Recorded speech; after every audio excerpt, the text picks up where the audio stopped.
Teman-temanku, Shalom, berjumpa lagi dalam YouTube channel Tanya Aja Pasti Ku Jawab. Berikut ini kita akan menyaksikan sebuah video bagaimana Agatha terus memberitakan Injil, terus menjadi berkat sehingga melalui pelayanannya banyak orang yang mendengarkan kabar baik, mendengarkan berita Injil yang menyelamatkan. Nah, seperti apa Agatha memberitakan Injil kepada banyak orang sehingga banyak orang yang bertobat dan kembali kepada Tuhan Yesus? Saksikan video ini dari awal hingga akhir dan semoga memberikan pencerahan ya.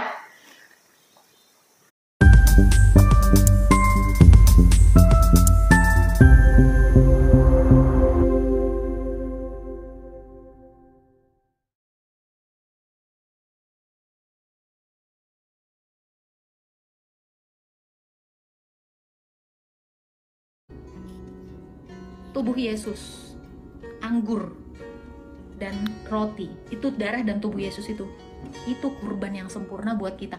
Itulah perjanjian yang baru. Buka 1 Korintus 11 ayat 25-26. Coba.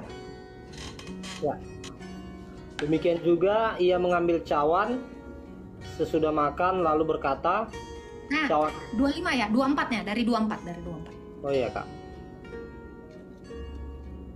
Dan sesudah itu ia mengucap syukur atasnya. Ia memecah-mecahkannya dan berkata, inilah tubuhku yang diserahkan bagi kamu. Perbuatlah ini menjadi peringatan akan aku. Lanjut. Demikian juga ia mengambil cawan sesudah makan lalu berkata, cawan ini adalah perjanjian baru Perjanjian baru. Itu darah dan tubuh Kristus, perjanjian baru. Sebelumnya perjanjian lamanya itu nggak digenapi oleh bangsa Israel. Buka Yeremia 31 ayat 31 sampai 32.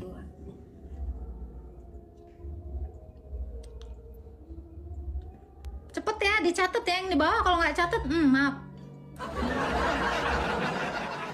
Yeremia berapa, Kak? 31 ayat 31 sampai 32.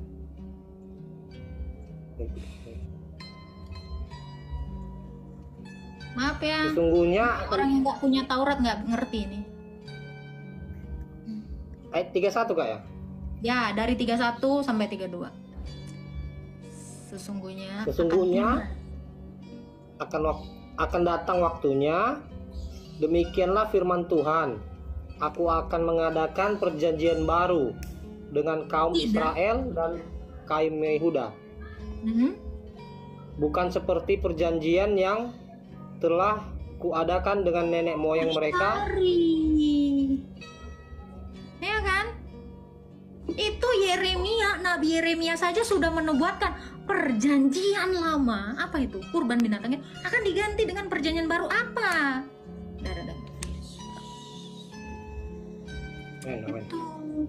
Jadi kalau dulu kurbannya embe, ya, domba, burung tekukur, sapi. Sekarang kurban yang setara dengan dosa manusia adalah, makanya ada kan pernah dengar kan, mata ganti mata, gigi ganti gigi. Kalau manusia yang berdosa harus digantikan sama manusia. Itu kurban yang sempurna. Coba cariin Borpas, di mana ayatnya ya? Kepada kurban bakaran dan sembelihan engkau tidak berkenan, tetapi engkau telah menyediakan tubuh bagiku. Nah, itu ada itu di perjanjian lama dan di perjanjian baru. Perjanjian baru itu Ibrani, di perjanjian lama itu Mazmur. Saya lupa karena saya nggak ada Alkitab, saya masih di luar negeri. Nah, Ibrani 10 ayat 5. Nah itu Iya, Kak, ya. Coba baca Ibrani 10, Kak. ya. Bukan Imamat, dari Mazmur itu dikutip sama Rasul Paulus. Rasul Paulus itu ahli Taurat. Ayat berapa tadi, Kak? Ayat 5. Ya. Karena itu ketika ia masuk ke dalam dunia, ia berkata, korban dan persembahan tidak engkau kehendaki, tetapi engkau telah menyediakan tubuh bagiku. Nah, jadi domba itu sudah tidak berkenan lagi. Kenapa? Karena mereka sudah mengingkari janji itu di Yeremia tadi. Maka apa? Menyediakan tubuh. Apa? Kemanusiaan Yesus, itulah Galatia 4 ayat 4 tadi. Setelah genap waktunya, Bapa mengutus firman-Nya dan menjadi manusia. Itu dia lahir dari perawan, menggenapi Taurat. Itu Bang, gimana kira-kira? Jadi maksudnya dalam Galatia 3 ayat 13 itu kita yang harusnya mati, digantikan oleh tubuh Yesus. Karena perjanjian baru itu harus digenapi. Tapi adakah korban yang sepadan dengan manusia? Hanya yang tidak berdosa yang bisa menggantikan yang berdosa. Itu yang namanya kurban. Siapa satu manusia di dunia ini yang tidak berdosa? Siapa? Manusia Yesus. Baca Ibrani 4 ayat 15.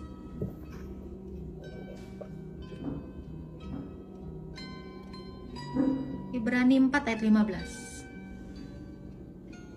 Silakan. Ya. Sebab imam besar yang kita punya bukanlah imam besar yang tidak dapat turut merasakan kelemahan-kelemahan kita. Sebaliknya sama dengan kita, ia telah dicobai, hanya tidak berbuat dosa. Siapa satu-satunya manusia yang tidak berdosa? Imam besar kita. Yesus adalah imam besar. Masuk ya Bang? Iya. Ya. Yang tidak berdosa, hanya yang tidak berdosa yang bisa menggantikan yang berdosa. Itu. Iya, Kak. Ya. Ada lagi yang mau ditanyakan? Oh, boleh nanya lagi, Kak? Gas lah, kita memang harus memberitakan firman Tuhan. Untuk yang nggak pernah pegang kitab Toret, ya mohon maaf, lo cuman tulisan Toret. Kagak bakalan tahu isi Taurat. Isi Taurat itu apa? Ini perjanjian ini. Kurban, semua. Kitab Taurat Musa itu isinya apa? Hukum. Nomos. Itu. Hukumnya apa? Kurban. Yang ngerti kurban itu siapa? Orang Yahudi dan orang Kristen. Mohon maaf, tetangga sebelah kagak ngerti. Iya. Karena kagak pernah megang kitab Toret. Silakan Bang, nanya apa Bang? Ya, pertanyaan saya lagi, Kak. Kata tetangga sebelah Yesus tidak pernah bertemu dengan Paulus, Kak. Apa betul apa enggak? Tidak. Baca Kisah Para Rasul 9. Baca. Ketika perjalanan ke Damsik, coba baca itu. Nggak punya Injil, nggak punya surat Rasul Paulus, yang pantas lo kagak ngerti. Baca Kisah Para Rasul 9. Siapa yang bilang nggak pernah ketemu Yesus? Baca. Iya. Baca Kisah Para Rasul 9. Tetangga Dari ayat 1. sebelah yang bilang, Kak. Yang sebelah itu kan Dia nggak para punya Rasul kita. 9. Baca. Nih, akibat belajarnya kagak dari umur. Dari pokoknya yang perjalanan ke Damsik judulnya. Dari ayat 1 lah ya. Coba. Aku nggak punya Alkitab. Wah, halo Bu Gembala. Coba Kisah Para Rasul 9, coba bacakan dulu ayat pertama. Judulnya Saulus bertobat, Kak. Baca. Sementara itu berkobar-kobar hati Saulus untuk mengancam dan menghadap imam besar dan meminta surat kuasa daripadanya untuk dibawa kepada majelis-majelis Yahudi jika ia menemukan laki-laki atau perempuan yang mengikuti jalan Tuhan, membawa mereka ke Yerusalem. Dalam perjalanannya ke Damsik, dinamakan pengikut jalan Tuhan ya. Ya, dalam Itu coba kamu perjalanannya cari. ke Damsik. Ke Damsik, ke Damsik. Nah, Ketika ia sudah dekat kota itu, tiba-tiba cahaya memancar dari langit mengelilingi dia. baca. Ia rebah ke tanah dan kedengaranlah olehnya suatu suara yang berkata kepadanya, Saulus, Saulus, mengapakah engkau menganiaya aku? Jawab Saulus, siapakah engkau Tuhan? Katanya, akulah Yesus yang kau aniaya itu. Itu ngobrol. Itu yang ngobrol si Yesus sama Tuhan Yesus sama siapakah engkau Tuhan? Akulah Yesus. Ngobrol sama siapa? Saulus kan? Betul nggak? Iya, Terus nggak ketemu? betul. Ketemu itu? Biji mata kau masih bilang nggak ketemu. Makanya punya dong kitab Taurat dan surat Rasul Paulus. Paham ya? Lanjutkan. Iya. Ya, ayat 6, tetapi bangunlah dan pergilah ke dalam kota. Nah, Di sana, diutus. Kamu akan ketemu di siapa? sa- di sana akan dikatakan kepadamu apa yang harus kau perbuat. Mak- Tuh. Maka terbangun-bangunlah teman-temannya seperjalanan, karena mereka memang mendengar suara itu, tetapi tidak melihat seorang juga pun. Nah, ada saksinya ya. Beneran. Dia nggak ketemu. Kalau nggak ketemu terus ketemu sama siapa itu? Dia diutus oleh Tuhan Yesus ketemu dengan Ananias. Dibaptis sama Ananias. Kalau kau baca terus, nah dia dibaptis sama Ananias. Di situ. Siapa Ananias? Salah satu dari muridnya Yesus, yaitu para rasul. Dikonfirmasi. Baca 1 Korintus 11 ayat 1.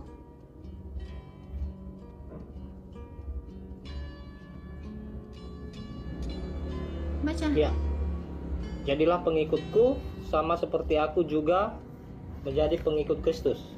Pengikut Kristus. Roma 10 ayat 1. Aku Rasul Paulus. Kurang apa?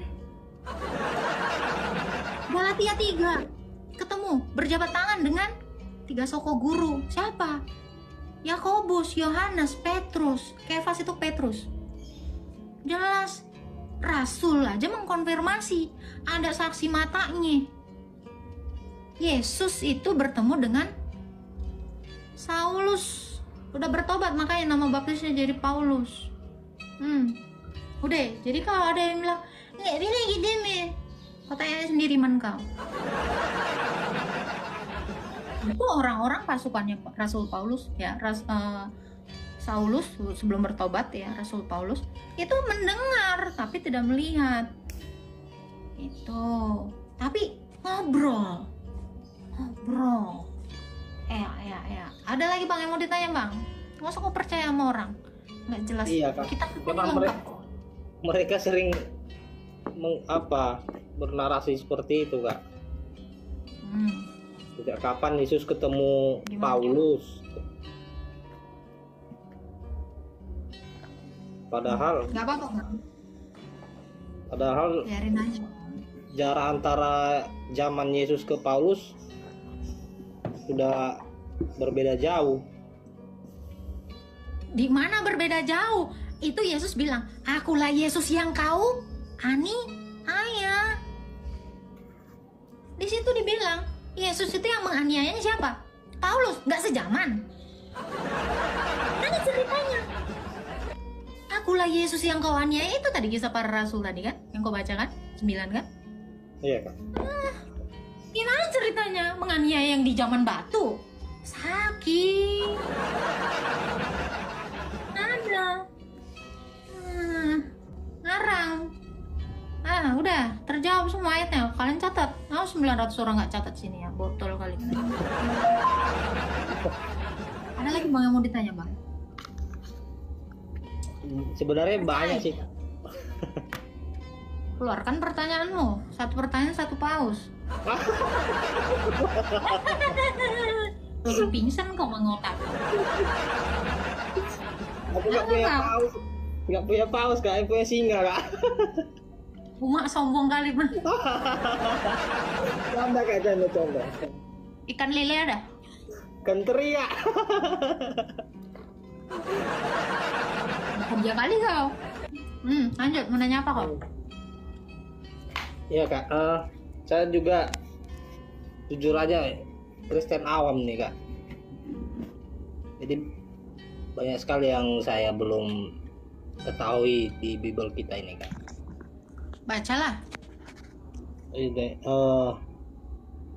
Membaca tapi tak mengerti. Lagu lama itu. Membaca tapi tak melihat. Kok kayak lagu sebelah. Bertelinga tapi tak mendengar. Apa bang? Mau ditanya apa lagi bang? Iya, apakah Izin share nggak bisa, nggak boleh. Apa bang? Gimana? Apakah semua murid Yesus itu dibaptis kak? Iyalah. Gimana ceritanya nggak dibaptis? Yohanes ya, Yohanes 2. Coba kamu baca Yohanes 2. Di situ Yesus itu membaptis lebih banyak dari murid-muridnya. Saya lupa ayat berapa di dalam Yohanes 2 atau Yohanes 3. Di situ dikatakan Yesus itu membaptis, dan di ayat berikutnya 23 atau 2 berapa dikatakan Yesus tidak membaptis tapi murid-muridnya membaptis. Artinya apa? Yesus membaptis muridnya dulu, baru muridnya bisa membaptis. Kalau Yesus tidak membaptiskan murid-muridnya, gimana ceritanya muridnya membaptis? Coba baca Matius 28 ayat 19. Matius kak? Ayat 19 kak ya? Karena itu pergilah, jadikanlah semua bangsa muridku, dan baptislah mereka dalam nama Bapa dan Anak dan Roh Kudus, dan ajarlah mereka melakukan segala sesuatu yang telah kuperintahkan kepadamu.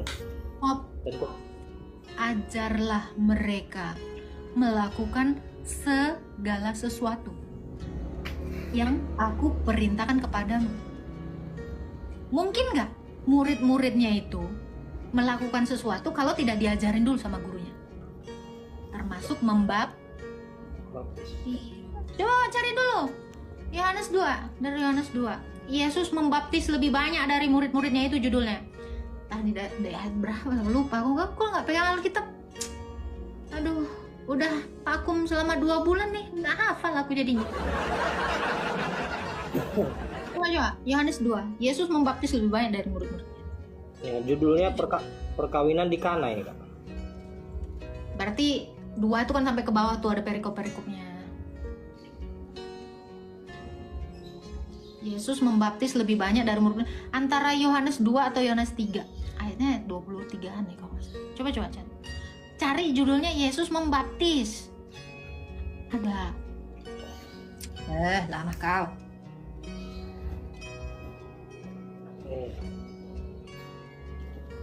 Belikan dulu aku Alkitab.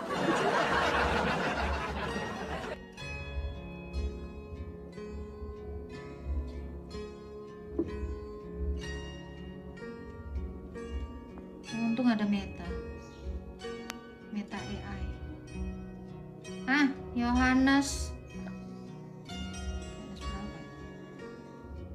Yohanes 4 ayat 2. Yohanes 4. Sorry. Yohanes 4 ya.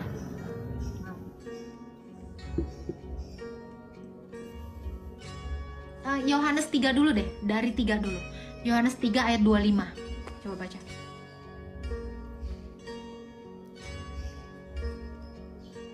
Bang. Iya kak ya. Yohanes 3 ayat 25 kak. Ya, dari ayat 25. Maka timbullah perselisihan di antara murid-murid Yohanes dengan seorang Yahudi tentang penyucian. Lalu mereka datang kepada Yohanes dan berkata kepadanya, Rabi, orang yang bersama dengan engkau di seberang sungai Yordan, dan yang tentang dia engkau telah memberi kesaksian. Dia membaptis juga dan semua orang pergi kepadanya. Nah, dia yang dimaksud di situ siapa? Kan ini Rabi, ini ada muridnya Rasul Yohanes, bukan Rasul, Nabi Yohanes ngomong gitu kan. Lihatlah yang di seberang sana itu dia membaptis. Ini ngomongin Yesus. Berarti Yesus membaptis. Siapa yang dibaptis dia? Itu Yohanes 4 tadi.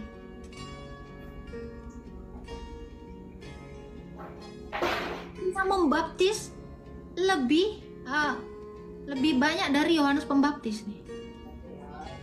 Baca Yohanes 4 dari ayat 1. Yohanes 4 ayat 1, Kak. Nah, dari ayat 1 baca. Ketika Tuhan Yesus mengetahui bahwa orang-orang Farisi telah mendengar bahwa ia memperoleh dan membaptis murid lebih banyak daripada Yohanes. Siapa dia di situ? Yesus. Jadi yang kalau ada yang bilang apakah Yesus itu membaptis? Iyalah. Dia membaptis muridnya. Muridnya baru membaptis. Itu. Jadi apakah Yesus membaptis? Iya. Makanya dia memerintahkan itu di Matius 28. Seperti yang telah kuajarkan kepadamu. Karena dia udah mengajarkan itu. Kan di situ berselisih paham nih. Kalau si Yohanes, Nabi Yohanes Nabi besar sang pembuka jalan Tuhan, dia itu melakukan namanya mikweh atau mikveh. Itu untuk pentahiran. Tetapi Yesus itu membaptis. Itu Bang. Ada lagi yang mau ditanyakan Bang? Jadi kalau ada yang bilang Yesus nggak baptis itu ayatnya. Iya Kak. Saya rasa iya Kak, saya rasa sudah cukup lah. Mungkin ada teman-teman yang mau naik. Ya, terima kasih banyak Kak. Saya senang sekali bisa berkenalan dengan Kak Agatha ini. Adanya di sini Mbak Bohai. Baca ayat 2-nya, Yesus tidak membaptis. Iya, karena muridnya sudah membaptis. Yesus tidak membaptis lagi karena muridnya sudah membaptiskan mereka. Itu ayat 2-nya. Ini yang namanya ayat paradoks, seolah-olah tidak membaptis namun membaptis, antara Yohanes 3 dengan Yohanes 4. Bingung ya? Karena ada perdebatan. Iya. Paham ya? Iya Kak, ya Pak. Ada lagi? Udah? Saya rasa udah cukup lah Kak. Makasih banyak Kak. Tuhan selamat Natal. Ya. Nanti next session kalau gue live boleh tanya lagi yang baru. Ya apa bagus. Iya Kak, ya Kak. Ya makasih banyak Kak. Tuhan Yesus memberkati. Shalom. Amin. Shalom. Selamat Natal ya Bang. Selamat Natal. Selamat.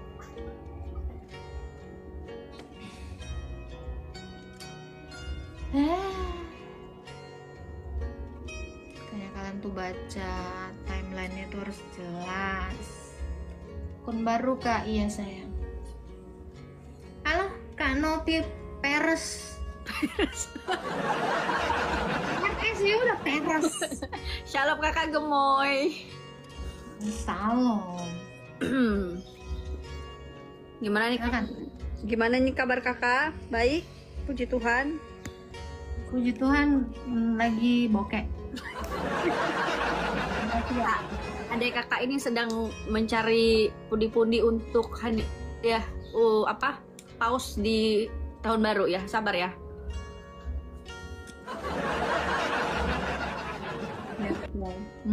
Ada yang mau ditanyakan?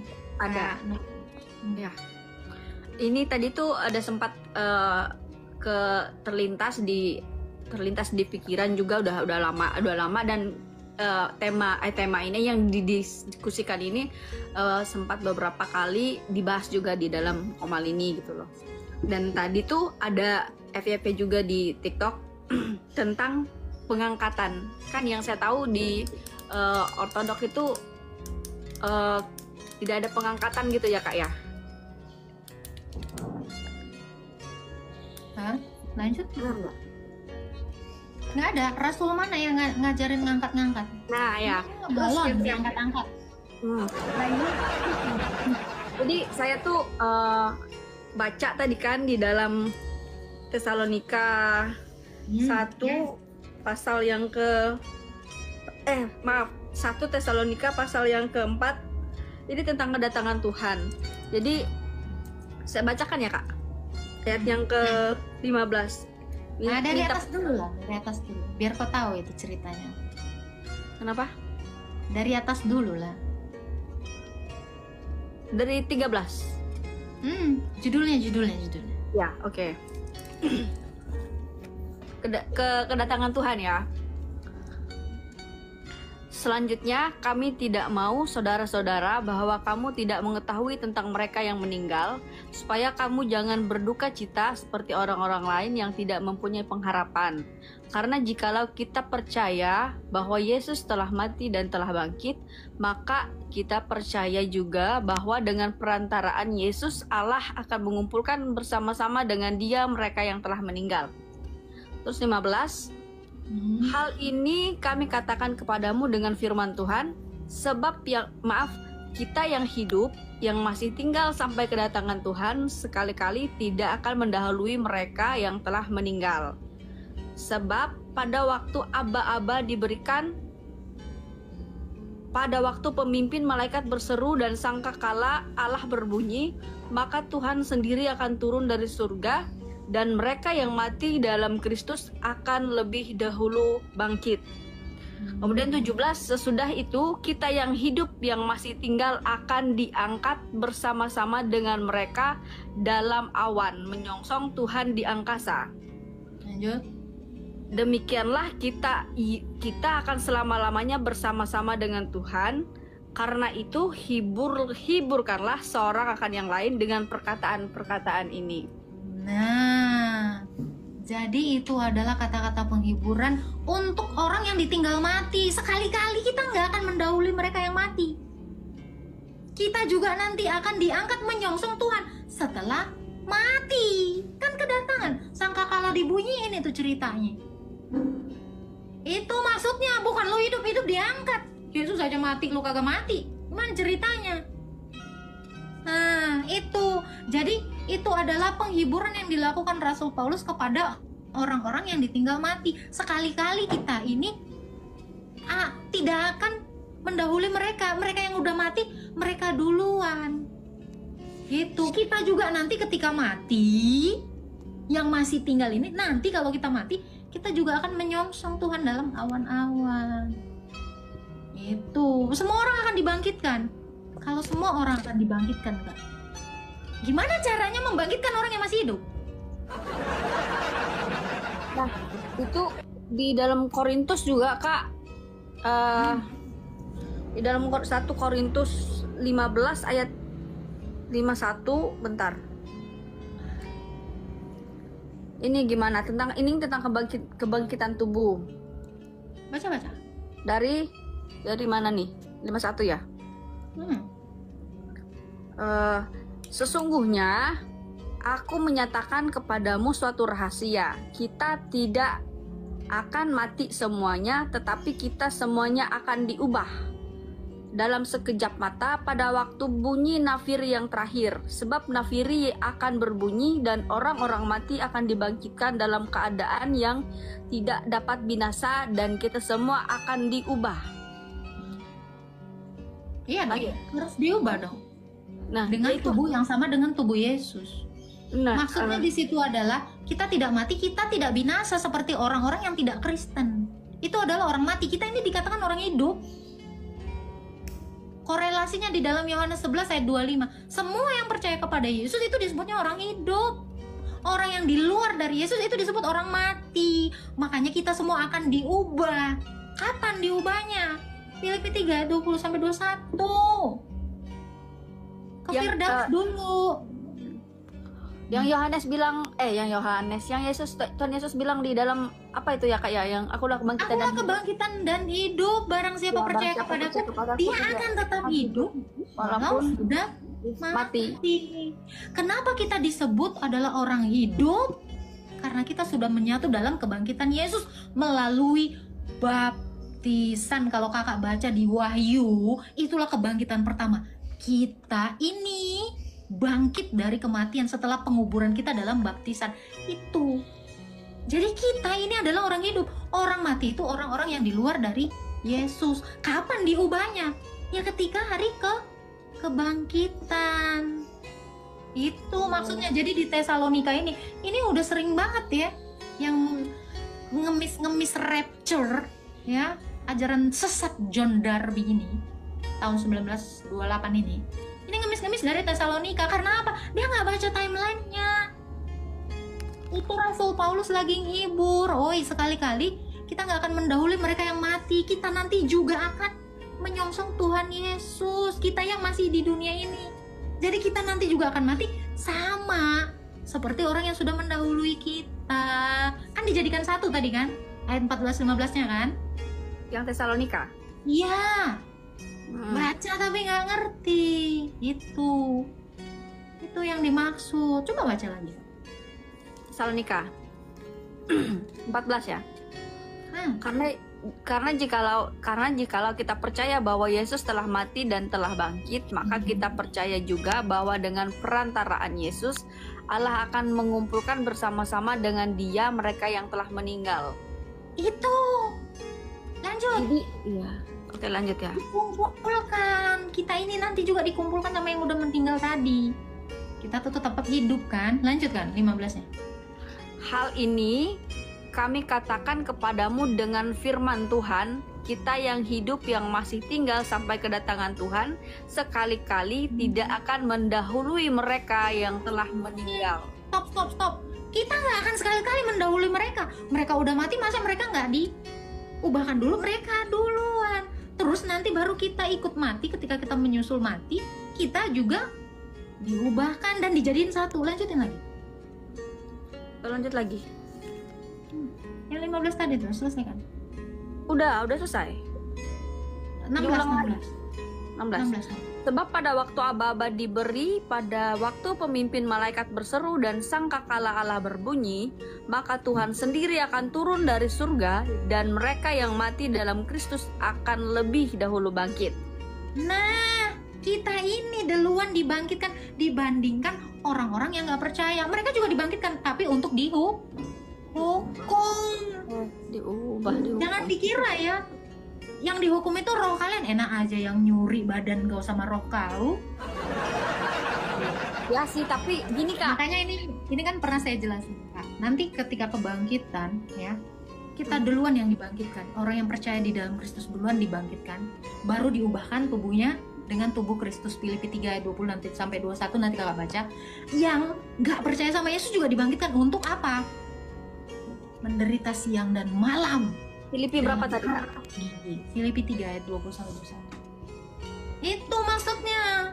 Jadi kita duluan dibangkitin. Yang suka menista Yesus itu juga dibangkitin. Untuk diapain? Disiksa siang malam karena nggak mau percaya sama Tuhan Yesus. Lanjut. Gak gini, maksudnya kan di Tesalonika tadi tuh ngeyel ya saya ya Kak. Maaf ya. Di Tesalonika tadi udah jelas Kakak bilang itu tentang penghiburan kan. Terus di Bukan dalam kata saya, ayat 17-nya itu. ya.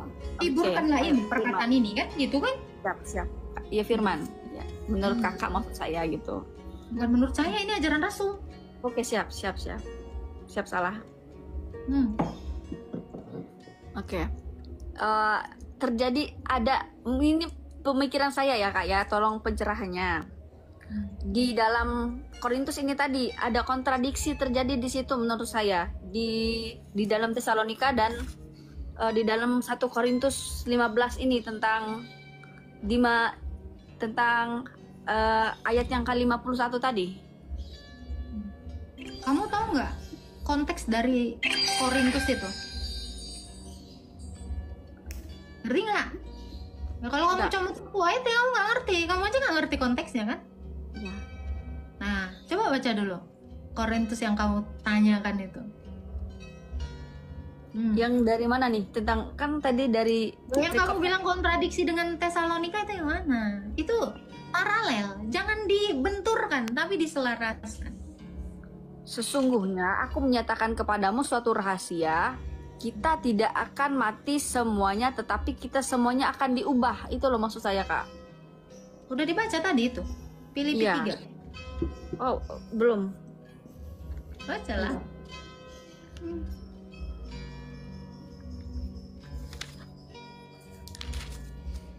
Filipi 3 ayat 21 ya tadi. Ayat 20 21. Oke, 20. Sebab kewargaan kita terdapat di dalam surga, dan dari situ juga kita menantikan Tuhan Yesus Kristus sebagai juru selamat. Stop. Yang akan Stop dulu. Oke. Kewargaan kita dalam surga. Dari sana kita menantikan. Di mana itu? Di Firdaus kan? Bisa nggak kau sama badan kau itu ke Firdaus? Kecuali kau mati dulu kan? Mati dulu baru kau diangkat kan? Ke Firdaus sana, dituntun sama malaikat kan? Menuju pangkuan Abraham kan?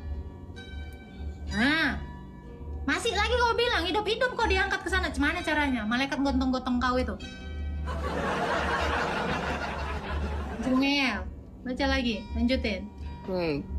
Yang akan mengubah tubuh kita yang hina ini sehingga serupa dengan tubuhnya yang mulia menurut kuasanya yang dapat menaklukkan segala sesuatu kepada dirinya. Sebab kewargaan kita adalah di dalam sorga. Dan dari sana, dari sorga, kewargaan sorga sana, Firdaus sana, kita menantikan. Udah diubah? Makanya baca Lukas 16. Si Lazarus itu ketika dibawa ke pangkuan Abraham, itu semua kewargaan sorga semua. Kita semua ini yang sudah percaya kepada Yesus, yang sudah dibaptis, yang sudah menyatu di dalam kematian dan kebangkitannya, kita ini punya kewargaan sorga. Makanya kan dibilang gini kan, Kak, sayangnya nggak ada Alkitab sini. Begitu kakak dibaptis, selamat, namamu sudah terdaftar di dalam kitab kehidupan. Itu kalau namamu udah didaftar di dalam kitab kehidupan, berarti kamu kewargaan mana KTP-mu? Hah? Kanopi? Kewargaan mana lah kau? Surga. Kalau kau udah dicatat, ya udah kewargaan sorga. Dari sana kita menanti. Sekarang saya tanya, gimana caranya kita masuk ke dalam Firdaus? Gimana caranya kita naik ke dalam pangkuan Abraham? Baca Lukas 16, makanya itu tuh baca Alkitab tuh satu nggak bisa, harus komprehensif, harus semua, jadi kita paham. Ini kesalahan si John Darby tuh nukil satu ayat, ngerti kagak? Makanya dia Jadi kan membuat memang ini Kak, texture. Nah, gimana? memang apa tuh, kan kakak tahu saya Protestan. Jadi hal-hal yang kayak gini kan setelah saya tahu dari beberapa bulan terakhir dari komalnya kakak ini kayak gitu kan, pengajaran-pengajaran yang baru saya terima. Jadi istilahnya itu untuk saya bisa menyimpulkan, saya memang perlu artinya ada kalau sebutannya tuh dalil-dalil yang memang bisa meneguhkan gitu loh maksud saya gitu. Makanya saya tanyakan tadi kenapa saya kenapa saya dapat di Tesalonika dan apa maksudnya itu dengan yang di dalam Korintus 15 tadi gitu yang dikatakan di situ kayak gitu. Itu yang saya maksudkan Kak. Karena memang bukan berarti saya nantang kakak nih, enggak, tapi karena enggak masalah. Kan udah saya bilang, kalau kamu misalnya masih belum paham gitu, wajar. Artinya kamu ini daripada kamu tapi nggak ngerti. Karena apa? Makanya banyak orang baca Alkitab tapi nggak ngerti, karena butuh guru. Setiap yang kita narasikan itu pasti ada ayatnya. Makanya kenapa Yesus itu mengajar murid-muridnya? Ya murid-muridnya ketika Yesus mengajar di tahun pertama itu belum mengerti semua. Sampai Yesus itu benar-benar bangkit baru kan terang kan mata mereka kan. Ya. Mereka masih setengah itu percaya. Makanya Yesus bilang, andai aja iman kau sebesar biji sesawi, kau tinggal berkata kepada gunung ini pindah, kau maka pindah. Itu Petrus ketika ketika mau penyaliban itu udah tahun ketiga. Petrus saja belum mengerti. Apalagi kita. Cuman sehari, 2 hari, sebulan, 2 bulan di TikTok. Paham apa? Iya Kak, soalnya murid Yesus 3 tahun bareng. Pelangak-pelongok itu murid Yesus. iya, benar-benar. Sampai dibukakan mata mereka. Makanya di dalam Lukas berapa saya lupa ya. Orang yang mendengarkan perumpamaan Yesus, kalau dia tidak dibukakan rahasia kerajaan sorga, dia akan menganggap itu perumpamaan. Tetapi orang yang sudah dibukakan hikmatnya, dia akan mengerti. Itu kata Yesus. Guru, apakah maksud perumpamaanmu itu? Botol-botol dulu murid Yesus. Belum tahu.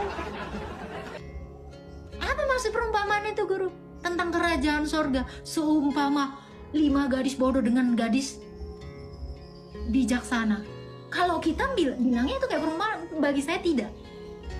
Gadis bijaksana itu adalah orang Kristen yang dia menyediakan minyak, yang dia penuh dengan Roh Kudus, karena Roh Kudus itu minyak Kristus diurapi.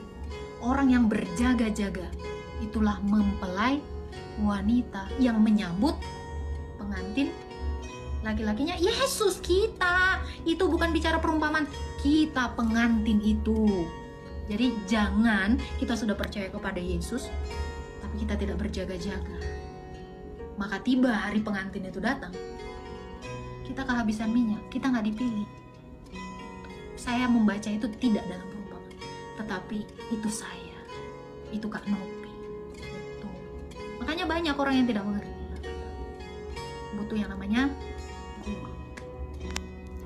Itu sebabnya kenapa Yesus itu disebut guru, karena apa? Dia mengajar, dia sebagai imam. Jadi nggak apa-apa, it's okay. Kak Nopi belum paham, wajar Kak. Saya aja belajar ini bertahun-tahun, nggak bisa sebulan 2 bulan, nggak gampang. Itu Kak Nopi, nggak apa-apa, aman. Selagi saya masih hidup, saya akan tetap memberitakan firman Tuhan. Makanya saya rekomendasikan tonton channel YouTube-nya Episkop Daniel Biantoro dari Nikopolis. Udah beberapa kemarin saya nonton Kak. Nah itu mantap kan? Ada dalil semua, itu simple seperti itu. Jadi nggak apa-apa. Murid Yesus itu udah tidur bareng, ngorok bareng, ngutip gandum bareng, kemana-mana ngintil, mancing bareng. Untung kagak ngopi. Tapi mereka nggak ngerti. Guru, apa maksud perumpamaan itu? Nanti sudah digenapi baru paham. Makanya kenapa Yesus itu sudah mengajari muridnya, muridnya jadi guru. Rasul itu jadi guru. Terus ada lagi muridnya Rasul jadi guru sampai ke kita. Ya. Nggak apa-apa. Ya. Sepanjang Saya juga hidup itu. ada ini kan Kak, tentang ada saya dengar Kakak menyampaikan di dalam Wahyu berapa tuh tentang 2 saksi kan, Henok sama Elia yang diangkat itu kan Kak ya. Nah, ya. Jadi abis itu saya baca kemarin itu bahwa memang di situ mereka mati kan. Nah, jadi yang jadi Kakak tahu mungkin kerumitan dari pikiran saya seperti apa, mungkin dari pertanyaan saya ini. Saya paham di situ bahwa pengangkatan itu oke.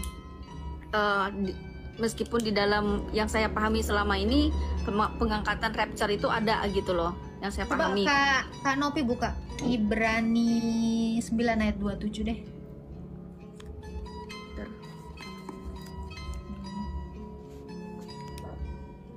Sakit tenggorokanku ya, tre-tre. Aku bikin emosi ya Kak. Enggak. Minumlah anggur, jangan minum air putih saja. Biar anget tubuhmu. Berani berapa? Ibrani 9 ayat 27. Kalau ada yang mau membantah ya nggak tahu lagi, aku bilang. Ayat pamungkas. Baca ya. Iya dong, masa ditengokin aja. sama seperti manusia ditetapkan untuk mati hanya satu kali saja dan sesudah itu dihakimi. Udah. Ada yang nggak mati? Terus kau nggak mati gitu? Hah, hebat kali kau. Itu ayat terakhir tuh. Masih ngeyel juga, pindah agama aja sana. Nyuruh aku pindah. Sebab apa katanya tadi Kak? Sama seperti manusia ditetapkan untuk mati hanya satu kali saja dan sesudah itu dihakimi. Ditetapkan. Iya, ditetapkan.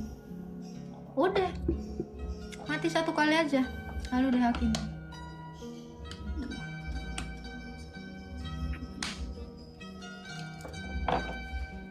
Jadi kalau ada orang yang mau langsung auto ngangkat ya, cari Tuhan sendiri. Itu ngajaran sendiri. Iya, kita tuh ditetapkan mati satu kali lalu dihakimi. Jadi jangan kau kira kok nggak dihakimi. Kita semua menghadapi penghakiman karena kan kita lagi menantikan Yesus datang sebagai hakim, betul nggak? Jadi kalau ada orang bilang orang Kristen nggak dihakimi, biji mata kau. Terus ngapain Yesus jadi hakim? Ya kan? Itu. Aduh, nggak sempat nyatat tadi, lupa lagi. Ibrani 9 ayat 27.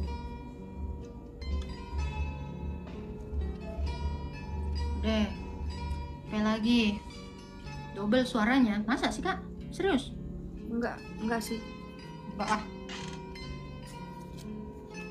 Ini Kak, lagi satu ya. Kebetulan saya lagi baca kenapa saya penasaran ini, maksudnya pemikiran saya tentang ini, karena yang tadi saya katakan bahwa saya habis ngelihat ada satu hamba Tuhan lah yang bilang Tuhan Yesus datang kedua kali, yang kakak bilang kapan, mana ayatnya dan dalilnya, kan saya paham udah. Terus tentang pengangkatan ini lagi, itu yang saya cari-cari ayatnya di mana dan puji Tuhan kakaknya live malam ini, jadi saya udah menyiapkan pertanyaan-pertanyaan yang seperti ini gitu. Terus yang kedua yang mau saya tanyakan nih, ini kemarin tuh pas katekisasi sama Romo Yakobus ya, tentang dosa nenek moyang dan dosa asal. Kalau dosa nenek moyang itu kan gereja timur ya Kak ya, dan dosa asal itu dosa asal atau dosa warisan itu gereja barat ya. Itu yang saya catat. Nah di sini di dalam Korintus, koreksi saya Kak kalau saya salah, dan kayak gimana lah Kakak menanggapi apa yang saya sampaikan ini. Saya memang mau belajar gitu. Di dalam Korintus kebangkitan kita di dalam Korintus berapa sih ini? 15 ayat yang ke 21. Ini saya ini kan, sebab sama seperti maut datang karena satu orang manusia, demikian juga kebangkitan orang mati datang karena satu orang manusia. Nah, yang saya tanyakan itu, satu orang manusia itu apakah itu merujuk kepada Adam kah? Dan satu orang apakah itu benar? Iya, itu ayatnya. Yesus itu Adam yang kedua, Adam yang pertama gagal. Makanya Bunda Maria itu disebut Hawa. Hai perempuan, katanya kan, bukan ibu. Itu dia lagi menghormati Maria, karena dari Maria dia adalah Hawa yang kedua. Sebab sama seperti laki-laki sama seperti perempuan berasal dari laki-laki, demikian laki-laki berasal dari perempuan. Hawa berasal dari Adam. Yesus berasal dari Maria. Maria. Gimana sih, Mama? Itu ayatnya itu. Sebab sama seperti 1 Korintus 11, sama seperti perempuan berasal dari laki-laki, demikian laki-laki juga berasal dari perempuan itu. Adam dan Hawa, Maria dan Yesus. Oh, Yang berarti kayak itu gini nggak ada dijelasin. Nggak akan ngerti maksud dari ayat itu. Ya kan? Selamat Natal teman-teman yang beragama.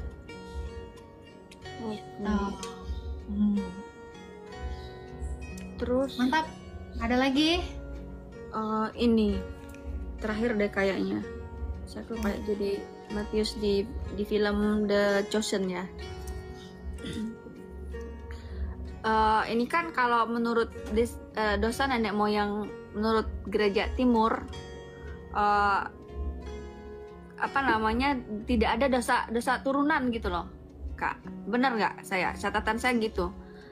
Yang saya tangkap dari apa yang Romo Yakobus kemarin ini kan. Ayatnya ada ya. Tiap-tiap Ada sih. orang memikul tanggungannya sendiri. Iya. Jadi maksudnya Kalau tuh tiap orang memikul tanggungannya sendiri, mungkin nggak tanggungannya si Adam kita yang terima? Nggak. Yang kita terima itu dampak. Apa? Dampak Ya, ya. dari keberdosaannya. Makanya di dalam Mazmur dikatakan, di dalam dosa aku dikandung. nah Di itu dalam pelanggaran aku diperanakan. Pelanggaran orang tua aku dikandung. nah di Mazmur 15 ayat 51 ya. Mazmur 51 ayat Nah. 7. Nah, itu coba pahami. Mazmur entar dulu. Ini maknya berdosa. Di dalam dosa aku dikandung. Apa dosanya ini? Anaknya yang tapi emaknya yang berdosa itulah yang mengandung anak ini. Di dalam dosa aku dikandung, ini aku. Ini emaknya Adam Hawa berdosa. Yang dikandung dosa atau anak? Ini baca Alkitab nggak jelas. Pinter. Paham dong? Di dalam dosa aku dikandung, di dalam pelanggaran aku diperanakan. Baca. Pelan-pelan bacanya. Biar paham. Coba. Enggak gini, Kak. Jadi maksudnya Baca dulu aja Mazmur tadi. Baca dulu Oke. Mazmur. Ini biar kalian ngerti. Ini bukan dosa itu yang dikandung. sesungguhnya dalam kesalahan aku dilahirkan, dalam dosa aku dikandung ibuku. Nah, di dalam apa? Baca. Dalam kesalahan aku dilahirkan, dalam dosa aku dikandung ibuku. Di dalam dosa, yang dikandung dosanya bukan aku. Ini maknya yang berdosa dikandung. Yang lahir dosa apa manusia? Enggak. Itu. Jadi apakah dosa emaknya ini kita tanggung? Enggak lah. Tapi kita menerima dampak dari keberdosaan. Kayak contohnya ini emak bapak saya ini adalah pejabat tinggi, korup. Yang dihukum saya atau dia? Emak bapak saya. Bapak mak Tapi kakak. saya dapat dampaknya apa? Ya. Miskin, dicemooh, dikata-katain. Iya toh? Nah, Dampak yang kita terima. Terus si Adam yang berdosa, terus gua yang dicambukin gitu, enggak kan? Ini logika. iya. Jadi Adam dan Hawa berdosa, mereka memikul tanggungannya. Tetapi kita yang diperanakan dalam dosa itu, kita berpotensi untuk mengalami hal yang sama. Apa? Berbuat dosa juga. Mengalami kematian, tidak berkuasa lagi. Sebelumnya kan manusia diciptakan untuk menguasai seluruh bumi. Kejadian 1 ayat 26-27. Tapi setelah manusia jatuh ke dalam dosa, kita sudah tidak berkuasa lagi. Siapa yang berkuasa? Sai Toneroji. Nah, makanya dikatakan, itu tanah akan menjadi makananmu seumur hidup. Kita ini dari tanah. Kita ini akan terus dimakan sama ular itu. Apa kutukan Allah kepada manusia dan ular di dalam Kejadian 3? Anjir otot gue. Nah, itu tadi Kak, kan tadi di sini di Mazmur tadi tuh berkesinambungan kan di yang saya tangkap dari Romo Yakobus kemarin, bahwa dosa asal itu kan dari gereja barat, yaitu mungkin kami ya, yang dengan dalil Mazmur 51 ayat 7 dengan penafsiran mungkin berbeda gitu. Oh, bukan gereja barat. Apa ya? Gereja Barat itu Katolik. Kan Kami kami kalian ini adalah gereja keturunan gereja Barat. Bukan gereja keturunan, oke. Oke. Jadi itu tadi kan Oh, Katolik kamu masuk-masuknya Protestan. gimana ya tadi? Sampai mana lupa. Ya, Gimana? bingung nih. Jadi mana ya. Aduh, aku bingung tadi mau nanya Iya. gimana. Jadi kalau di sana mereka mengatakan ya dosa keturunan. Ya. Itu definisinya bukan dosanya si Adam kita tanggung, tapi kita Ya. itu mewarisi dampak dari keberdosaan Adam dan Hawa. Gimana tentang ini tadi Kak di dalam Korintus yang saya bacakan tadi? Ini mohon maaf lagi nih. Yang di1 Korintus pasal 15 ayat 21 ini yang Ini karena dosa satu orang, semua orang berdosa. Semua orang jadi bisa berdosa. Sekarang saya tanya, bayi begitu lahir udah bikin dosa apa? nggak ada dosa. Ya udah. Itu karena dosa satu orang, semua orang jadi berdampak, berimbas, berdosa. Itu loh cintaku sayang, ku cipok lah kau nanti. Karena satu berat. orang juga kita diselamatkan. Jadi ulah si Adam inilah membuat kita semua ini jadi berdosa. Karena ketidaktaatan satu orang, semua orang menjadi berdosa. Karena ketaatan satu orang, semua orang dibenarkan, itu kan. Nah itu. Jadi dampak gitu loh, kakakku sayang. Tadi kan udah saya bilang, mak bapak kita korupsi, yang kena imbas tuh kita. Tapi yang dihukum siapa? Anaknya nggak? Enggak toh? dong. Ya Ini itu. Jadi kalau dosa diwariskan berarti anaknya juga harus dihukum dong. Harusnya gitu dong. Logikanya. Iya, logikanya Ya, itu. gitu. Gitu. Nah, dia mah tuh si Daud udah ngamuk tuh di bawah tuh. Gua cium lo Nopi katanya. Kenapa? Ini ada yang nyuruh buka di Keluaran 20 pasal 5 itu apaan ya? Maksudnya? Udah nggak usah. Nah itu. Jadi memang karena ketidaktaatan si Adam, kita semua jadinya berdosa. Makanya Kak, kenapa saya katakan dampak ya? Begitu anak lahir, dosa apa lah yang dibikin anak yang baru lahir? Nggak ada tuh. Udah bisa nyuri nggak anak baru lahir? Ya, enggak. Nggak bisa. Belum bisa berdosa, tetapi dia memiliki potensi untuk berdosa. Makanya anak-anak nggak diajarin berdosa pun dia bisa berbuat dosa sendiri. Karena dosa itu perbuatan, Cinta. Dosa itu perbuatan. Karena ketidaktaatan satu orang, semua orang berbuat dosa. Asih. Bukan gara-gara Adam tidak taat, aku pun jadi nerima dosanya Adam. Nggak gitu. Ya, jadi melekat gitu kan. Yang kita tahu, yang saya dapetin dan yang saya pelajari selama ini. Ya gitu, itu loh Kak yang mau saya tanyakan tadi. Kenapa sampai ke Korintus tadi yang saya bilang ke Kakak ini merujuk kepada satu Adam dan Tuhan Yesus gitu loh. Itu paham aja kan Kakak ya? Udahan Novi katanya. Udahan berarti Nggak apa-apa, aman. Yang penting bisa ngerti. Saya nggak butuh banyak-banyak orang, tapi melalui 1-2 orang di atas, yang di bawah ini jadi tercerahkan. Ini dapat dampaknya juga. Tapi yang bertanya, kalian jadi yang pintar. Nah ini, oleh ke apa ya? Oleh karena pertanyaan Nopi, semua orang jadi ngerti. Nah itu kan, ini juga ngefek ke yang tadi gitu. Oleh karena kamu, banyak orang yang ngerti gitu. Tapi apakah mereka yang nanya? Enggak toh. Kak disuruh buka Keluaran 20 dan Bilangan 14 perlu nggak dibukain tuh? Itu nggak ada hubungannya. Nggak ada hubungannya? Nggak ada hubungan. Udah, jadi bingung nih. Aduh. Itu jadi itu Kak. Jadi dampak lah yang kita terima. Paham. Karena dosa itu kan perbuatan kan. Ingat ya, dosa itu perbuatan. Masa lu gini aja udah dosa? Gimana ceritanya? Begitu lahir ya, iya. dosa. Gila kau. Ya, itu pemahaman gereja barat yang mengatakan salah. Makanya ada konsep purgatori di iman gereja barat. Kalian ini keturunan gereja barat. Iya. Makanya ada di dalam surat Bula itu katanya bayi baru lahir masuk neraka. Ini kacau. Kacau gara-gara ini akal lipa ini. Salah pengertian ini tadi.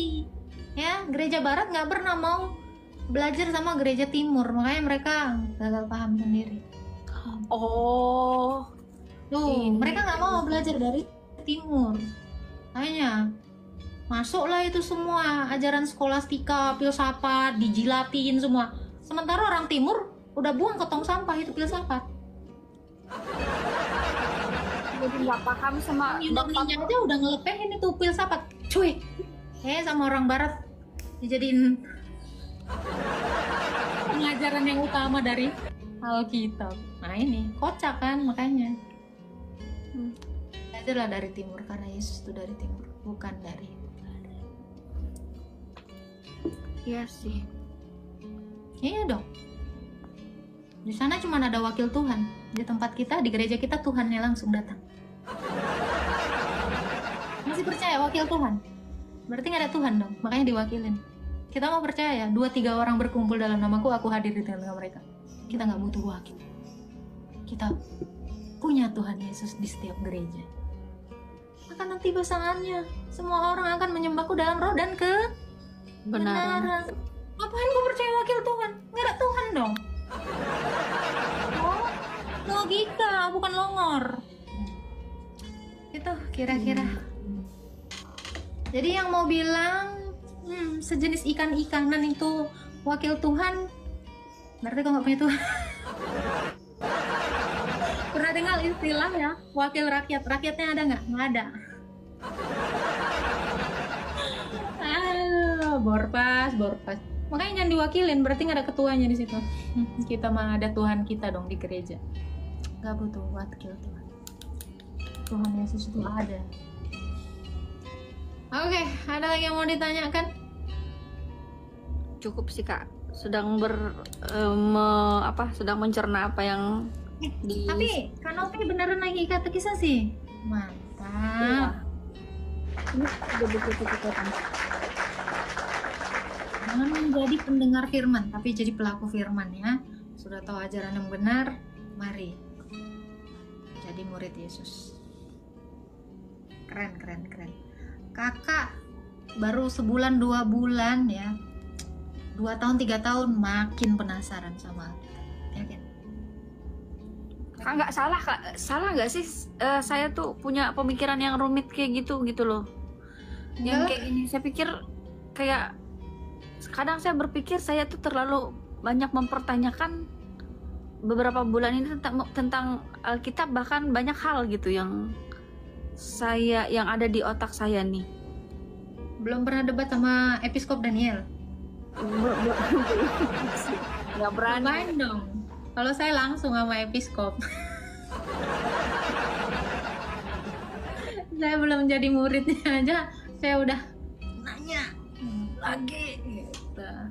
Makanya baru sama Romo Yakobus, belum sama Episkop. Kita mah udah biasa. Langsung ke sumbernya.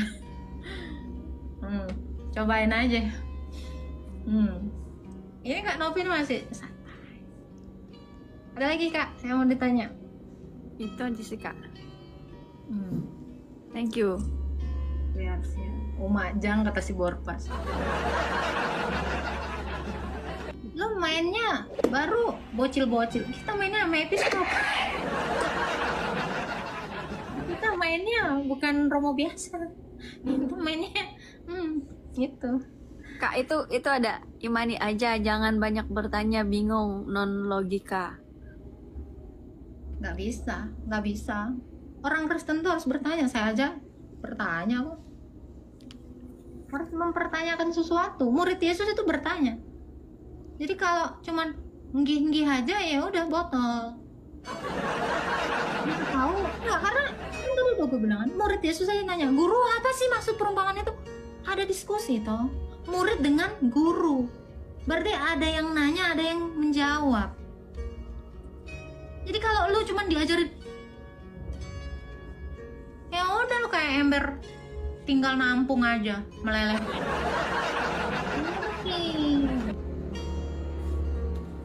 Nggak apa-apa kak, aman tuh kak Nopi. Lu pertanyaannya masih receh, kalau gua menohok. Pertanyaan gua menohok. Yang orang itu out of black box. Nah itu nggak apa-apa. Shalom semuanya. Ada lagi yang mau ditanyakan? Nih tahu-tahu 1.000 orang. Gimana? Bahas perpuluhan nggak ada. Perpuluhan itu nggak ada. Imam kita bukan Imam Harun. Imam kita adalah Tuhan Yesus. Tuhan Yesus bawa roti dan anggur. Setuju. Nah itu kemarin jadi perdebatan kami juga kak tentang perpuluhan. Jadi ada temanku kan bilang gini, kita ngasih perpuluhan dan segala macam, ada nggak? Ini aku pakai ini ya. Aku masih belum kayak kakak nih yang tahu di mana. Cuma setahu saya di dalam perjanjian baru itu nggak ada deh bahas masalah perpuluhan. Kalau kita mau ngasih, misalkan nih saya nih terberkati dengan apa yang kakak sampaikan ke saya gitu, saya mau ngasih ke ayat 6. Kenapa? Galatia 6 ayat 6. Oke, siap buka. Oke. Oh, nggak usah dibaca ya? Aku catat. Dicatat. Baca.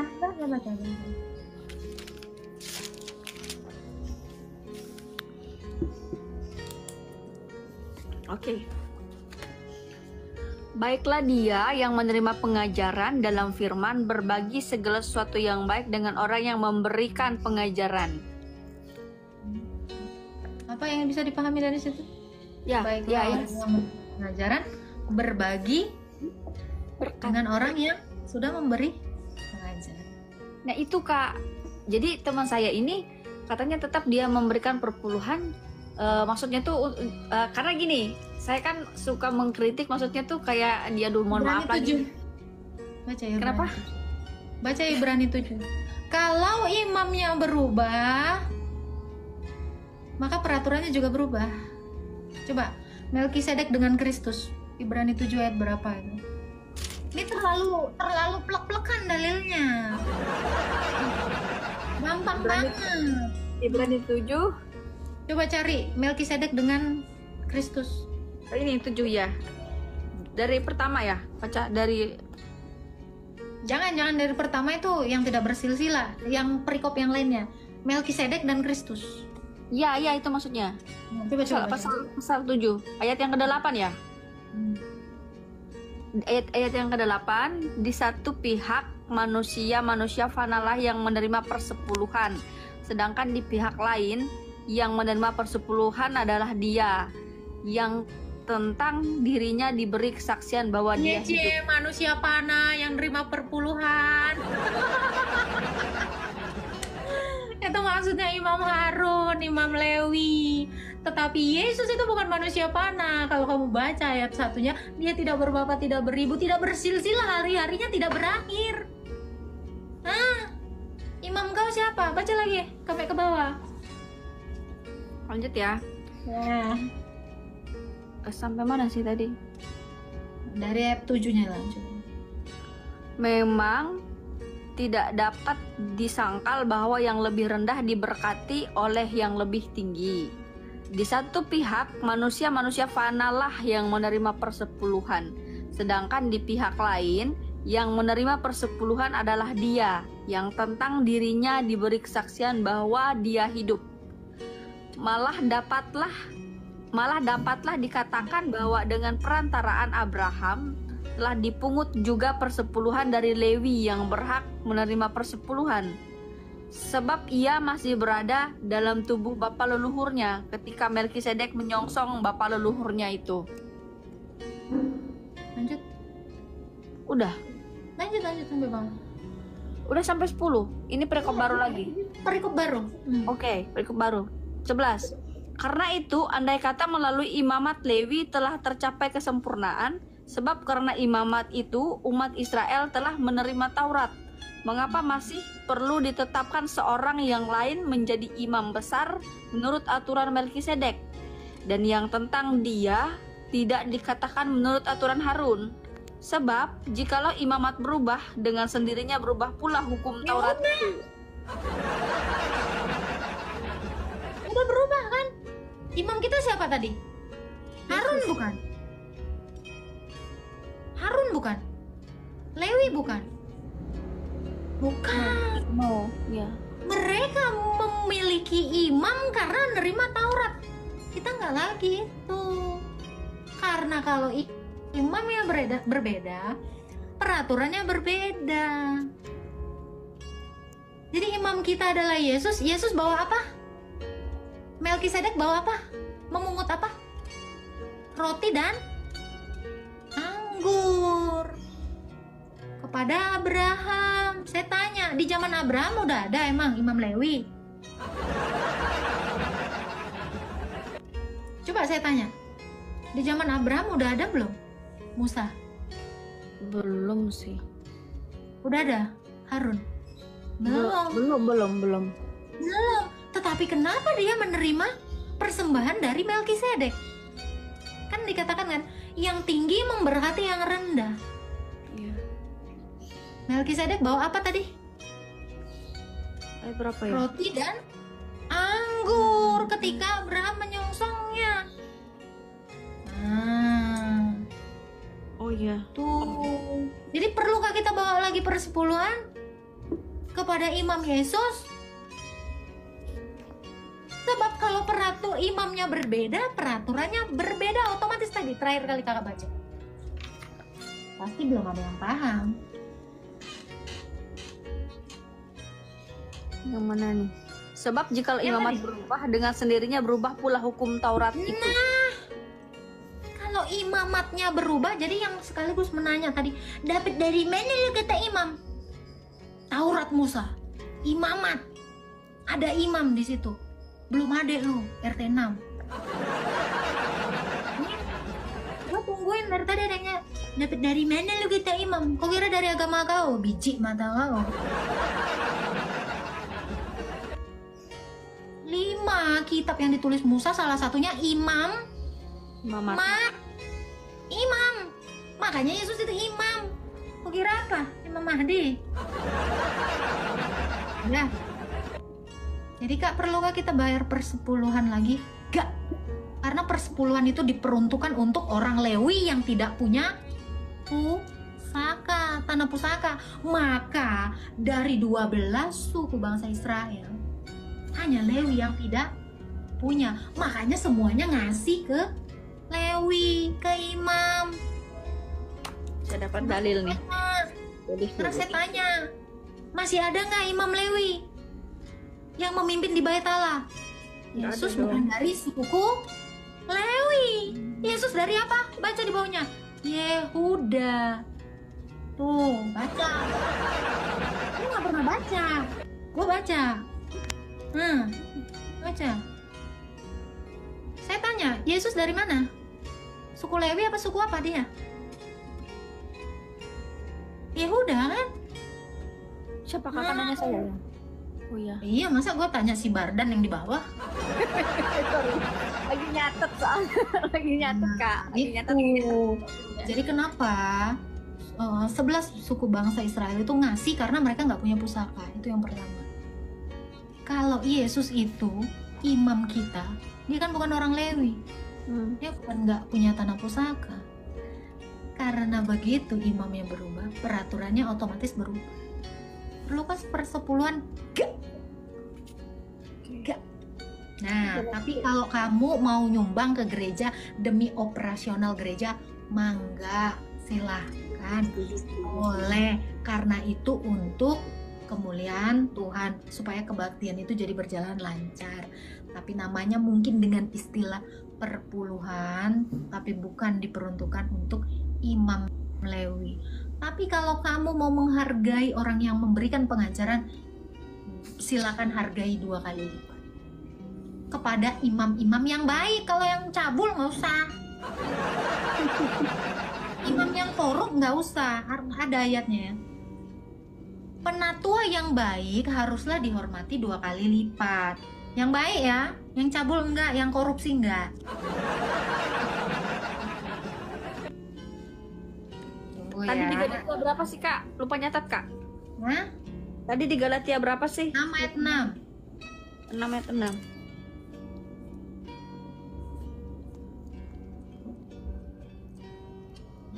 Ada ayatnya. Jangan bilang enggak. 1 Timotius 5 ayat 17 saya. Ibu kakak. Enggak lah, parangkan aja gitu. 1 Timotius 5 ayat 17. Oke. Mana-mana kita ini ya kan. Tapi semua Alkitab kita lewati kan. Siap. 17 ya. Ya. Penatua yang baik kepemimpinannya patut dihormati 2 kali. Oh, penatua yang baik kepemimpinannya, bukan yang korup. Jadi kalau ada penatua yang kikir, korup, ya, cabul, gituin aja. Bisa. Harus dihormati 2 kali. 2 kali kalau lipat. yang baik. Iya. Tuh teman-teman Yang di bawah baik. tuh kasih ke Agatha tuh. Saya Agatha bukan udah kasih penatua. pengajaran yang baik. Saya bukan penatua. Saya bukan penatua. Itu untuk penatua, itu untuk orang yang di gereja. Itu kan Tapi nggak untuk apa-apa. pengajar tadi, yang untuk pengajar tadi itu Galatia. Iya. Galatia 6 tadi ya. Oh, Iya kan tetap Ya, saya promosikan kak. Kan nggak apa-apa Jangan. bagi berkat. biarkan mereka dengan keikhlasannya. Nah, jadi itu ya kalau kamu mau memberikan, jadi mereka apalagi terutama mereka yang hidup, baca deh. Sampai habis. Apa tadi ya? 1 Timotius 5 ayat 17. Oh, Tuhan Yesus. Sampai habis. Penatua-penatua yang baik kepemimpinannya patut dihormati 2 kali lipat, terutama mereka yang dengan jerih payah berkhotbah dan mengajar. Iya, mereka dapat penghidupan dari situ. Baca ayat bawahnya lagi, coba. Oke. Sebab kitab suci berkata, janganlah engkau memberangus mulut lembu yang sedang mengirik, dan lagi seorang pekerja patut mendapat upahnya.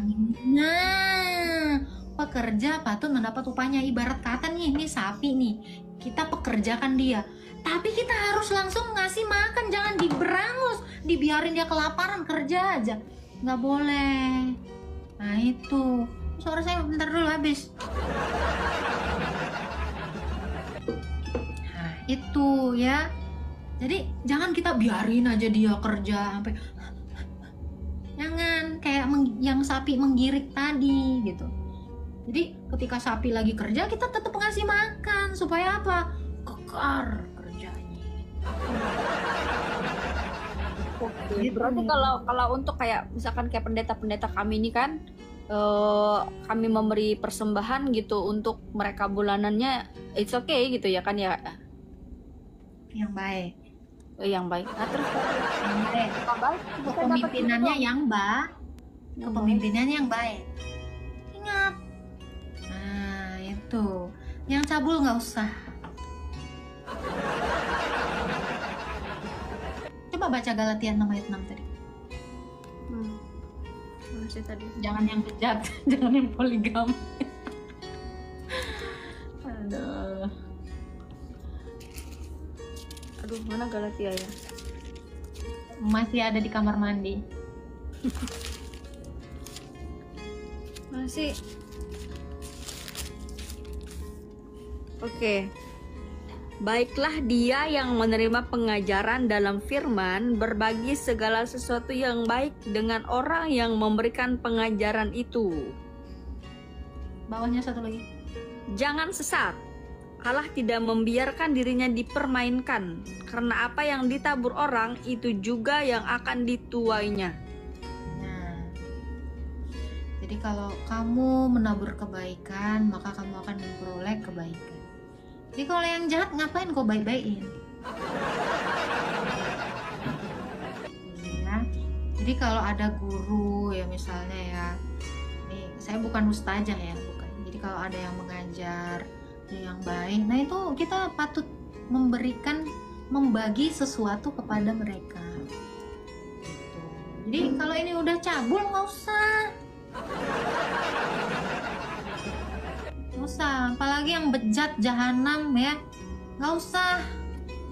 Jadi banyak orang yang mengajar tetapi mereka di balik itu kita nggak pernah tahu apa yang mereka lakukan. Nggak usah dihargai seperti itu, nggak perlu. Karena itu tadi katanya jangan sesat itu kan. Apa yang ditabur harus dituai juga. Jadi kalau kita memberikan kepada orang yang cabul, kita dikatakan sesat.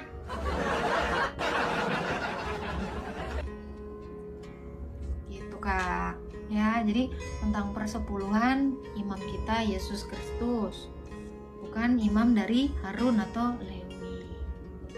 Paham ya sampai sini ya? Yap.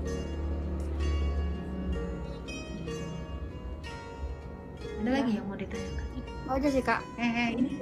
Ini apa lagi nih yang bawa ini? Jangan yang sering oplas, maksud kau? Silakan. Ada lagi yang mau ditanya? Udah sih Kak. Itu aja. Mantap. Banyak hal. Makasih banyak ya Kak. Sama-sama.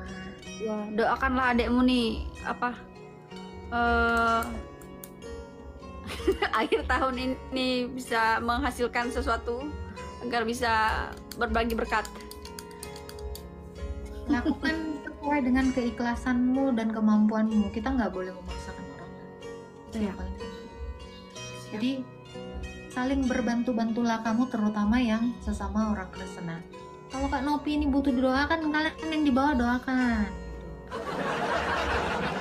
Karena kita semua orang Kristen, terutama yang seiman, itu kan ada ayatnya kan. Apa sih nih PRS apa? Jodoh apa sih jodoh?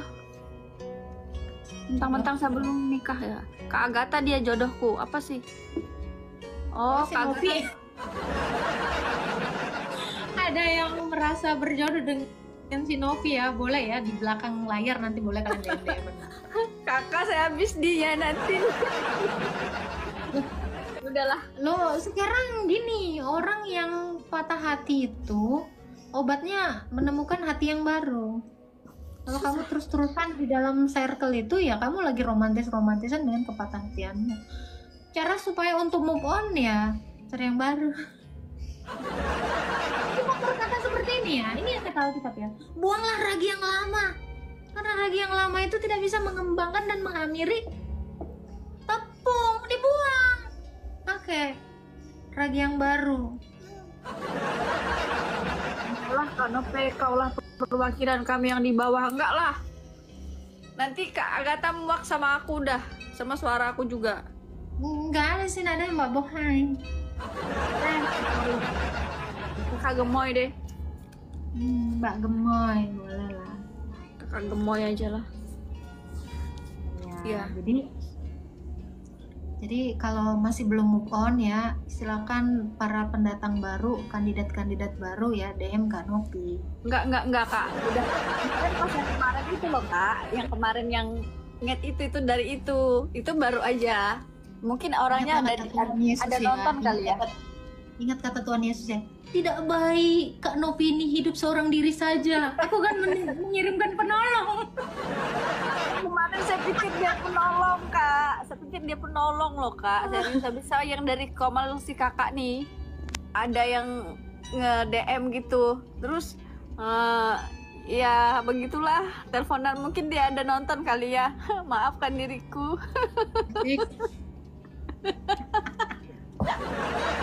Kemarin gini, Udah bahas apa Ya. nih? Jadi bahas kayak gini-ginian. daripada nanti salah shelter ya kan. Nah ini mumpung sesama murid-murid Tuhan Yesus di sini loh, ya yang seiman, ini kan masih mending, makanya ada baiknya juga orang-orang di TikTok ini berjodoh. Loh, yang penting kan seiman ya, jangan beda iman, itu dia bahaya. gitu ya. Tapi nggak bisa juga sih Kak, biarpun seiman kan kayak kemarin tuh kitanya beda pandangan jadi ya berantem gitu loh. Kalau beda pandangan ya pandang-pandangan lah. Tidak sesimpel Kan jangan dibuat sulit hidup ini. Beda pandangan, satu kan pandangan kalian, pandang-pandangan kalian. ya katanya aku terlalu rumit Kak, katanya aku terlalu rumit. Aku terlalu rumit katanya. Aku perempuan yang terlalu rumit. Ya, jadi aku bingung juga sih kadang karena di saat ada pertanyaan terus aku tuh nanya lagi gitu. Jadi dalam setiap mungkin dianya kewalahan kali tentang apa yang aku tanyakan. Jadi dia ngerasa aku terlalu judging atau apa? Ya mungkin aku harus memperbaiki diri juga. Untuk cowok-cowok yang di bawah harus cerdas. Cewek itu nggak butuh dibantah, butuh sandaran bahu. Ya ini nasihat dari Umul ya, Umul Peres ya. Ini saran dari Umul, cewek-cewek itu jangan dibantah, kasih mawar. Nggak perlu berdebat. Cewek tuh dibilang yang maafin aku, udah lulu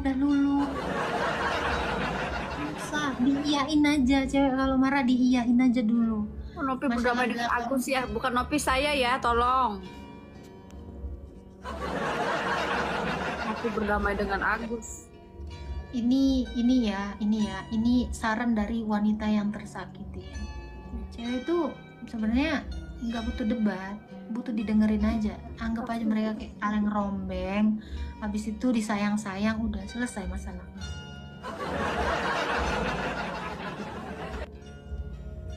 Saya nggak percaya, cobain aja. Cewek kalau ngomel ya diemin, lu godain aja, maafin aku ya cantik ya. Mulutnya kayaknya gini, dalam hatinya iya bang gitu. Tinggalin aja yang nonton yuk, yang romantis, jalan makan yuk yang, udah selesai masalah kalian. Jadi cewek tuh gampang, nggak ribet, yang penting kau kan tahu medannya gitu. Salahnya kau kan nggak berpengalaman. Aduh capek, disumpel duit juga reda. Perempuan itu kadang-kadang butuh dihargai, bukan butuh duit kau. Contoh kayak Kak Novi ini. Kak Novi ini bukan orang yang mata duitan kayak kau. Pas ini cewek yang mandiri. Jangan kau kira semua cewek mata duitan. Elunya aja yang kere. Nyalain cewek. Cewek itu juga modal ya. Lo kata makeup itu boleh minjem sama temen lo? Setuju. Sumpel duit. Gak bisa, kalau gue gak bisa. Kak Nopi ini gak bisa. Masalahnya dia ini wanita karier. Nah, kalau saya wanita parises. Kebanyakan lah. Oke. Thank you ya Kak Nopi atas pertanyaannya ya. Thank you Kak. Nanti tunggu pertanyaan-pertanyaan yang lebih menohok lagi kan. Thank you and I love you Kakak. Ya, sehat selalu ya. Semangat Kakak juga. Semangat ya pejuang-pejuang Aslam. Ya, jangan lupa sediain Milanta cair sama omeprazol ya untuk orang-orang yang anxiety ya. Tenang, ada bahu Umul yang lega ini untuk kalian. Jangan turun dulu Kak Nove, jangan turun dulu. Kenapa sih? Iya, gue naikin nih yang naksir nih. Jangan dong. Nah itu ya. Oh ya, mau ini Kak, mau nambahin ini. Kemarin kan habis dari psikiater bulan lalu, dan puji Tuhannya tuh psikiaternya tuh pas datang ngelihat, wah kayaknya Mbak Noveni kayak seger ya, seger bulan kayak segar lagi bulan ini. Iya dok, saya rasa ada suatu perubahan di dalam diri saya dan saya udah jarang kayak ini dan segala macam. Oke, kita lihat 1-2 bulan ke depan ya, kita akan bakalan turunin dosis obatnya, terus nanti kita akan lepas obat gitu kak. Bagus. Jadi ngedistract masalah kamu atau trauma kamu dengan hal yang baru itu bagus. Jadi kamu nggak romantisan lagi dengan ketrauma. Itu bagus. Penting makan teratur. Kalau ada apa-apa DM aja gitu kan. Ada Romo kan, udah punya nomornya Romo. Iya. Minta didoakan karena doa orang benar besar. Kanopi open cam dong, aduh aku malu. Ini untuk pria-pria. Kecantikanku kalah sama kecantikan Kak Agatha yang super duper cantik. Ini untuk laki-laki jahanam yang dibawa, bahaya ya. Jangan open cam Kak, bahaya. Ya, apalagi guru agama Islam Protestan lagi. Ya deh. Kak Nopi ini ya wanita spesial, hanya untuk pria yang spesial. Jadi kalau pria jahanam gak usah deketin Kak Nopi, paham? Kita cinta tersayang. Jadi kalau kalian merasa diri kalian adalah pria jahanam, ya pria cabul, jangan coba-coba dekat.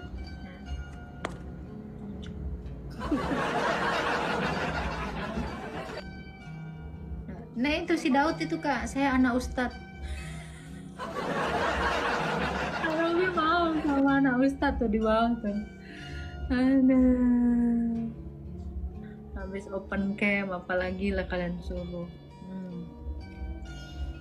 Kita naikkan yang lain ya, nggak apa-apa kan Nopi di atas aja gitu kalian. Puji Tuhan, kita sudah bersama-sama menyaksikan dan mendengarkan bagaimana Agatha, meskipun kita dengar belakangan bahwa dia punya banyak akan kendala, pencobaan, tetapi Agatha begitu semangat untuk terus memberitakan Injil, menceritakan kabar baik kepada banyak orang.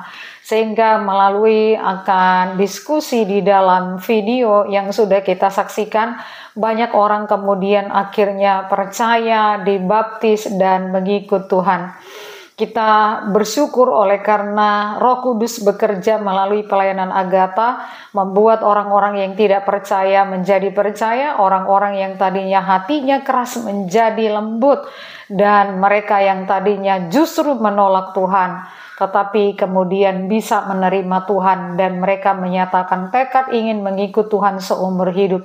Mari kita doakan baik pelayanan Agatha maupun setiap orang-orang yang sudah mengambil keputusan untuk boleh percaya dan menerima Tuhan Yesus sebagai Tuhan dan Juru Selamat. Biarlah mereka juga boleh bertumbuh, mengasihi Tuhan dan siap juga untuk menjadi berkat bagi banyak orang sehingga nama Tuhan dipermuliakan. Tuhan Yesus memberkati.